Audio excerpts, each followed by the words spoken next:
इस वीडियो में प्रश्नावली 13.4 के आगे के प्रश्नों को बताने वाला हूं। तो चलो मैं आपको दिखा देता हूं 13.4 का आगे का प्रश्न। तो तीसरा प्रश्न से देखेंगे। तीसरा प्रश्न में क्या है, एक 2.5 सेंटीमीटर त्रिज्या वाले वृत्त के बहिर्गत समपंचभुज की रचना कीजिए। ठीक है, इसका मतलब क्या है, बहिर्गत बोल रहा है। इसका मतलब ये है कि जो पंचभुज बनाएंगे ना, जिसके 5 भुजा है, ठीक है, तो 5 भुजा वाले जब बनाएंगे तो उसके अंदर वृत्त का निर्माण करेंगे या वृत्त के निर्माण से पंचभुज बनाएंगे। ठीक है, तो दो अलग अलग तरीके हैं। फिलहाल मैं जैसे बुक में दिया है वही तरीके मैं यूज करने वाला हूं और आपको समझाने वाला हूं। तो चलो कैसे हल करेंगे, तो चलो मैं आपको दिखाता हूं। देखो हल करने के जो तरीके हैं, एक मिनट, ठीक है। यहाँ पे सबसे पहले तो दिया है लिखते हैं ना, तो लिखो दिया है। ठीक है, दिया है 2.5 सेंटीमीटर त्रिज्या का वृत्त बनाने के लिए दिया हुआ है। अब रचना रचना करना है। तो रचना किसकी करना है भाई, रचना करना है वृत्त के बहिर्गत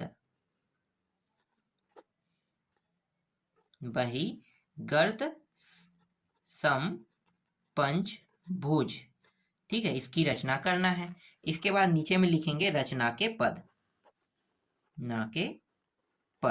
रचना के पद में पहला, सबसे पहले क्या करेंगे कि ये जो 2.5 सेंटीमीटर है ना, 2.5 सेंटीमीटर को त्रिज्या मान के क्या करेंगे, वृत्त बनाएंगे और इसका केंद्र क्या रखेंगे, ओ। तो केंद्र को पहले मैं रख लेता हूं। ठीक है, केंद्र को यहाँ पे मैं पहले रख लेता हूं इस तरह से, ये केंद्र है। अब ये केंद्र वाला टॉपिक है, यहाँ पे क्या रहेगा, प्रकार का जो नुकीला हिस्सा है उसको रखेंगे और शीश यहाँ पे गोल घूमेगा। ठीक है, तो मान लो कि यहाँ से मैं शुरू कर रहा हूँ, तो ये हो गया ओ और ये वाला पॉइंट क्या हो गया, ए हो गया। ठीक है, यहाँ पे शीश है और यहाँ पे ओ है। अब शीश को हम यहाँ पे नुकीला हिस्सा गड़ा रहेगा लेकिन घूमेगा कौन, शीश। तो शीश इस तरह से घूमते जा रहा है, इस प्रकार से घुमाते जा रहे हैं शीश को। ठीक है, ये रहा और ये स्टार्टिंग पॉइंट है इसलिए इसको ए नाम दिया है और ये बिंदु पॉइंट है मतलब केंद्र है। ठीक है, ये हुआ। तो अभी मैंने जो किया उसको क्या करेंगे, लिखेंगे। तो लिखो 2.5 सेंटीमीटर त्रिज्या का वृत्त बनाया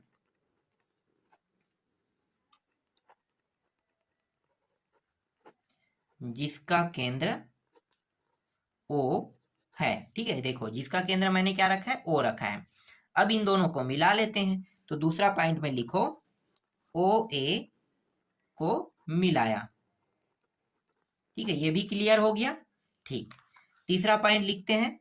तीसरा पॉइंट में क्या करेंगे, तीसरा पॉइंट में ना 72 अंश का कोण बनाएंगे। क्यों 72 अंश का कोण बनाएंगे, देखो मैं आपको थोड़ा समझाता हूं। ये जो वृत्त है इसका कुल मान कितना होगा, 360 अंश होता है। 360 अंश और 5 भागों में डिवाइड करने के लिए कहा है। ठीक है, पंचभुज बनाना मतलब 5 भागों में डिवाइड करना। तो ये हो जाएगा 5 सत्ते 35, 2 और 1 और 0, 5 दूनी 10। तो 72 अंश का यहाँ पे कोण बन गया। मतलब एक जो कोण रहेगा वो 72 अंश का रहेगा। इसी तरह से 5 भाग है मतलब 5 कोण, और पांचों कोण क्या है, कितने कितने अंश का रहेगा, 72 72 का। ठीक है, तो यही चीज अभी हम लोग करने वाले हैं। ठीक है, तो यहाँ पे आपको लिखना होगा सम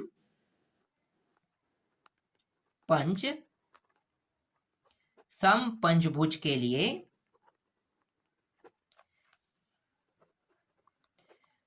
वृत्त के केंद्र पर अंतरित कोण का मान, कोण का मान ये पूरा लिख सकते हो। कोण का मान कितना रहेगा, 72 अंश। ठीक है, क्योंकि 360 को 5 से डिवाइड करेंगे कितना आएगा, 72 अंश आएगा। तो 72 अंश का कोण बनेगा। ठीक है, 72 अंश का कोण बनेगा और बनाने के बाद क्या करेंगे, देखो जैसे ही मैंने यहाँ पे चांदा रखा, चांदा रखने के बाद मुझे 72 अंश का कोण बनाना है, तो 72 अंश का कोण कुछ इस प्रकार से बनेगा। ठीक है, यहाँ पे ये 72 अंश का कोण बन गया।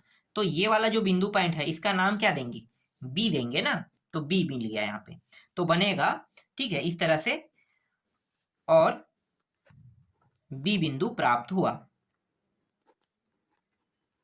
प्राप्त हुआ। ठीक है, समझ में आ गया, इस तरह से बी बिंदु क्या हुआ, प्राप्त हुआ लिखेंगे। ठीक, आगे देखते हैं।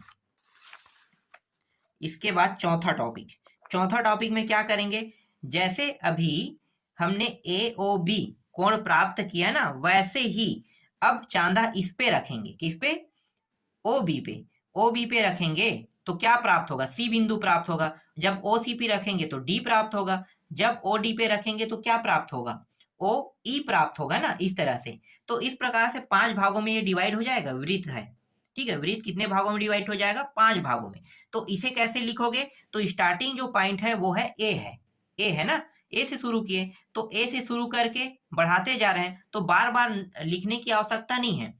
ठीक है, बार बार उसे लिखने की आवश्यकता नहीं, एक बार में इसे क्लियर कर देते हैं। तो इसे कैसे लिखेंगे, यहाँ पे लिखेंगे ए से शुरू कर रहे हैं तो ए से प्रारंभ ए बी। ठीक है, ए से प्रारंभ किए तो ए बी प्राप्त हुआ। ठीक है, ए बी, तो ए से प्रारंभ ए बी के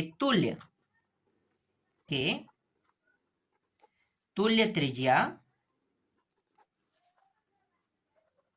का चाप लेकर वृत्त की परिधि को 5 बराबर भागों में, 5 बराबर भागों में कौन कौन से भाग, एक तो ए हो गया, दूसरा बी हो गया, तीसरा सी, चौथा डी, व पांचवा क्या रहेगा, ई पर विभाजित किया। इस तरह से 5 भागों में विभाजित हो जाएगा। ठीक है, तो जैसे मैंने अभी बताया था, तो यहाँ पे कौन सा बिंदु प्राप्त होगा, सी, फिर यहाँ पे डी और यहाँ पे ई, इस तरह से प्राप्त हो गया। अब क्या करेंगे, इन सभी को मिला लेंगे, तो मिलाया कह दो। ठीक है, ओ सी को मिलाया, ओ डी को मिलाया, ओ ई को मिलाया, और हाँ हो तो गया 5 हिस्सा। ठीक है, तो इस प्रकार से मिला लिए। ठीक है,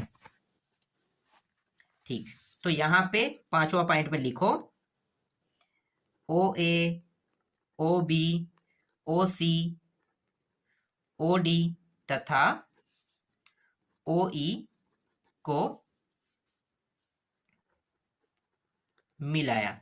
ठीक है, इन सभी को मिलाया। अब इन सभी को मिलाने के बाद क्या प्राप्त होगा भाई, इन सभी को मिला तो लिए, अब पंचभुज प्राप्त करना है ना, तो हमने अभी सिर्फ वृत्त को 5 भागों में बांटे, मतलब अभी तक हमने वृत्त को 5 भागों में ही बांटे है ना। अब क्या करेंगे, 5 भागों में बांटने के बाद इसे पंचभुज बनाएंगे। तो चलो बनाते हैं। तो यहाँ पे क्या करेंगे, इन सभी को मिला लिया। अब मिलाने के बाद ये जो A है इसके लंबवत, B के लंबवत, C, D और E, इन सभी के लंबवत करेंगे। ठीक है, तो लिखो जिसके लंबवत।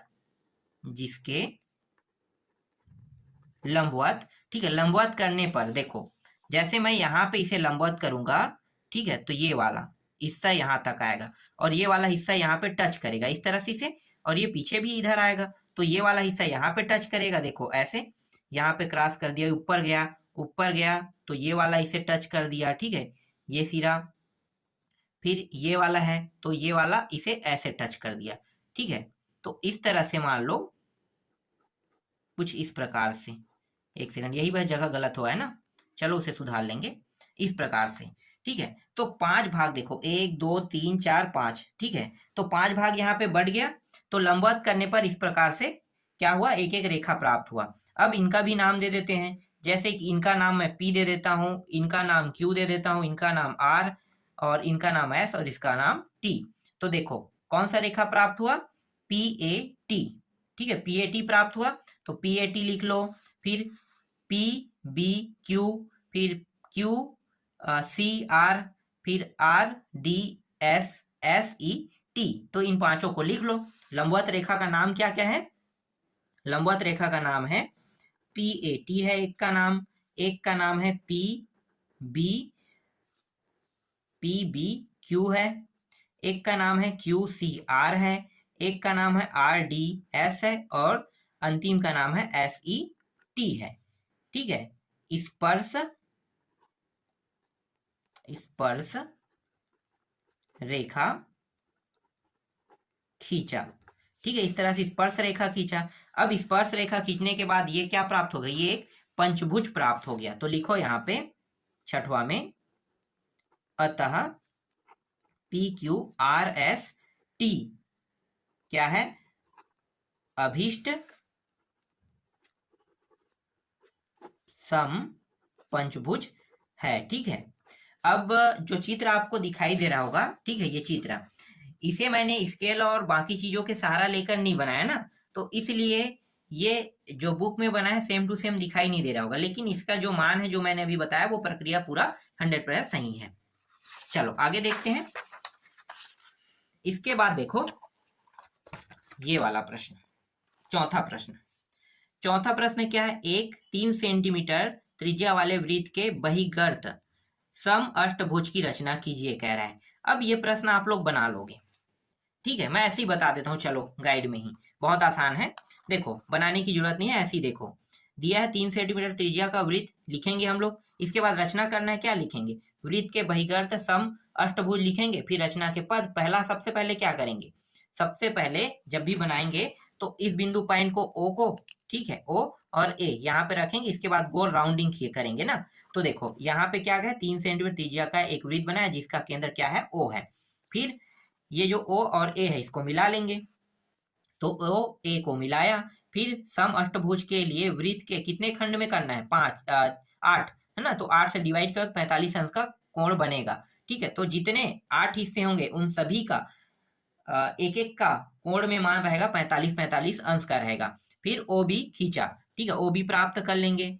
तो देखो ये 45, ये भी सभी 45 होगा, तभी तो 360 होगा ना जुड़ के।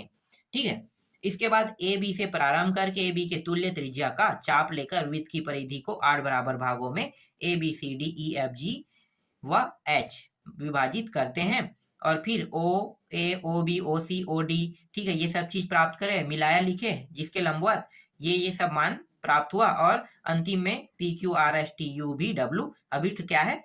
सम अष्टभुज है। इस तरह से ये प्रश्न भी कंप्लीट हो गया। सेम टू सेम है, कोई चेंजेस है इसमें नहीं है ना। तो जैसे मैंने इससे पहले वाले को बताया ना, वैसे ही ये भी इसका सॉल्यूशन होगा। इस तरह से ये अध्याय कंप्लीट हो गया।